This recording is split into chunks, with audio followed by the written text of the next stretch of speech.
Save mothers to save children. The culture of death flows out of the extreme individualism of our age. When we cry, choose life, we are performing a great service to all society. Life is sacred. Life is a mystery. Life must be protected, nurtured, respected. When the value of life is compromised or diminished, all life is at risk.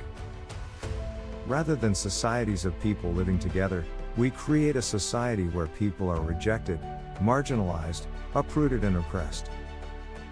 The gospel story of the encounter of Jesus with the woman caught in adultery is one of the most dramatic scenes in the New Testament. The Pharisees are determined to impale Jesus on the horns of a dilemma. Should the woman be punished as the law demanded? The feelings of the woman in the gospel must be like the young woman caught in a crisis situation of an unwanted pregnancy. She feels overwhelmed, alone, afraid, confused. The pro-life movement needs to be the merciful face of God to women facing a difficult pregnancy. Being judgmental or condemnatory is not part of the gospel of life. We must never allow that woman to perceive the pro-life movement as a bunch of angry self-righteous Pharisees with stones in their hands, looking down on her and judging her self-righteous. We want the woman to experience the merciful love of Christ. Jesus does not condone the woman's fault, but he does not condemn her. He invites her to make a new start, to know that she is forgiven and loved.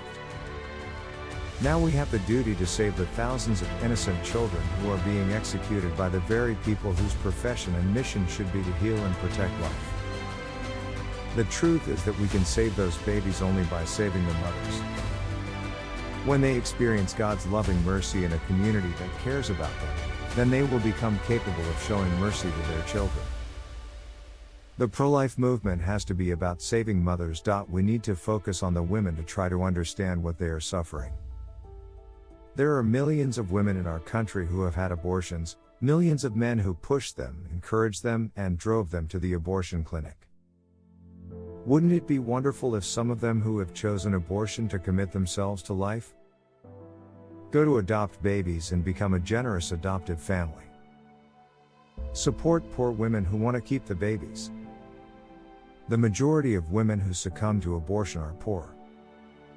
Poverty is a dehumanizing force that leads people to feel trapped and to make this horrible choice.